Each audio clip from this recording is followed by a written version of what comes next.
Hello, Stock Healing. Your healing, my healing. And triggers are everything. Well, triggers affect us in every aspect of our lives. And their initial roots are from the childhood traumas and stuff, and they trigger us for whatever the course or whatever the reason is that these triggers have come about. They stick with you because they're unhealed wounds, and that's why you get emotionally triggered, is because of these. So let's look at this. Let's look deep. So in my previous videos, I was talking about people that are triggering me.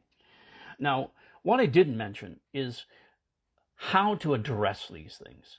Now, understanding the triggers are your pain, your wounds, unhealed wounds. It's really quite important. That's the key to doing your healing. The other part is knowing the root cause of these triggers. You have to go back, and to get into this healing, you have to quiet your mind, okay?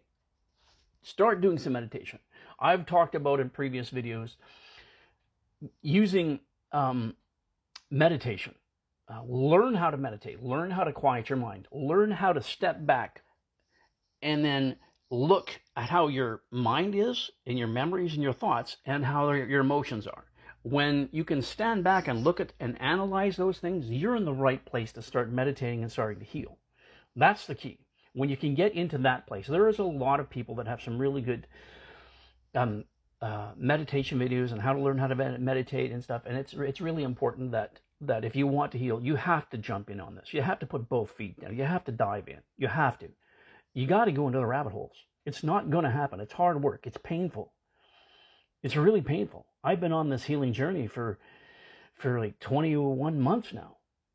And I'm in a good place. I still get triggered, yes, and I've been triggered. I've been triggered last week. I was triggered the week before. And I was triggered the week before that, and the week before that. But I'm recognizing these triggers, and I'm healing. And this is how we do this. This is how I do this. And maybe somebody can learn from this. Quieting your mind. Now, the previous triggers, abandonment issue triggers. I realized that I was being triggered because I did not get a response or a reply from somebody that I was growing quite fond of. And it really started bothering me. So I ended up, I ended up having to step away and cut this because I needed to know. I needed to make sure. Like, did I actually care for this person? Am I holding this person on a pedestal? Like, what am I doing? What am I seeing? What am I not seeing? And the point is, I'm being triggered because of abandonment issues. So now I want to spend more time and do more for them and give them more attention so maybe they'll like me. That's not unconditional love. Those are triggers, abandonment issues. But we're going to go into other things, like here. We're going to go into other things. We're going to go into the triggers lately. Narcissism is a terrible thing. And, I hope that we can get through this and be able to keep children from having to experience these things so they can have a productive life and not be in this emotional cage, in this nightmare that they have to try to patch and heal, like, and navigate through life. It's not good. It's not acceptable in my book. And, this is what I'm going to do. This is my purpose here, is I'm going to talk about these things and triggers and emotions and how to work through them, how to heal them. So you don't have to feel what you've been feeling any longer. It's gonna suck. I'm gonna be honest with you, it's really gonna be hard. Okay? There are gonna be nights when you're not gonna want to do this. But when you start knocking down those big ones, it's going to be so worth it. And you're going to go, okay, now it's like, okay, there's a trigger. Let's dive into this. Let's find out where we need to heal. But then you've got to realize when you get to the root problem, it's gonna hurt. You have to go through that. You have to remember those things. You have to feel those things.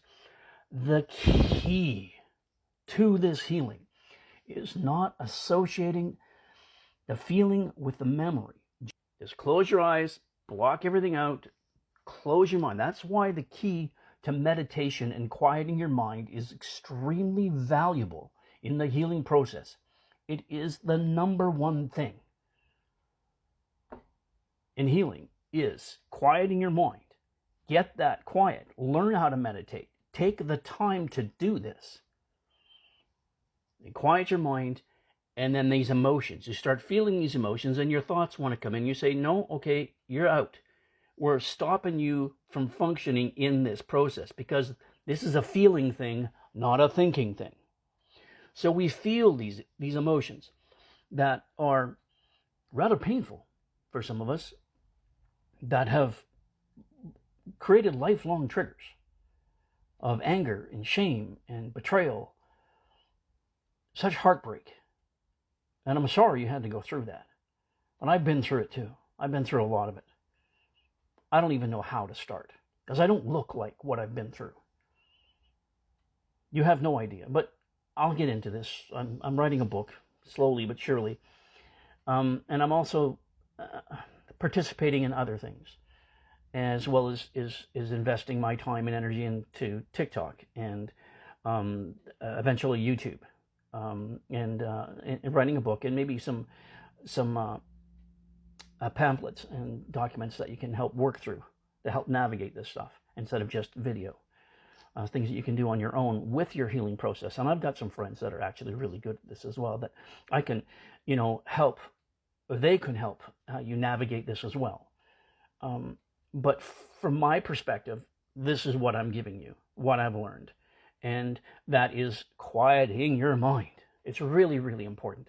Because when you quiet that mind, you can distinguish between thought and emotion. And when you step back, you know when ego is trying to come in.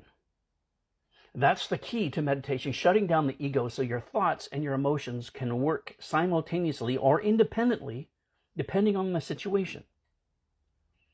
So, the situation here is my childhood triggers in regards to picking up all these feces and stuff like this. This is just an example. I've got other triggers too that I've gone through that I will probably try talking about tonight and post them as well, because I'm kind of on a roll today. Oops. When you get called to do this, and I'm not going to hide this at all, but my awakening created such a desire to heal, and then to share my story and to share the process, and that's exactly what I'm doing. And so this is kind of I'm launching a ship that has never sailed before. So there's going to be creaks and groans and maybe even a leak here and there.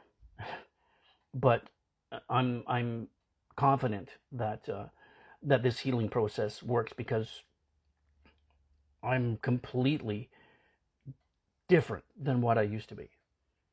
I am healing on a tremendous scale. I saw a doctor for a long time. I was diagnosed.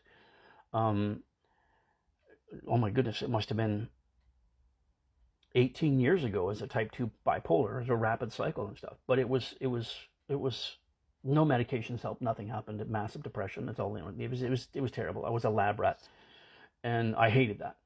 And then it's been several months now that I've been off all my medications because I healed through all this stuff, and I don't need the medication because I am in control, and I understand how my thought process works and how my emotions work and how they work together, and then dealing with the ego and having an ego death and doing all the shadow work and applying these things and understanding it to the point now where I can express this.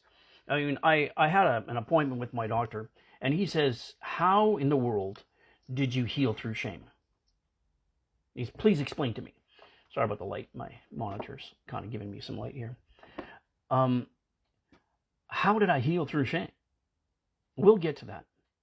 But the key is you have to build a healing foundation. That healing foundation consists of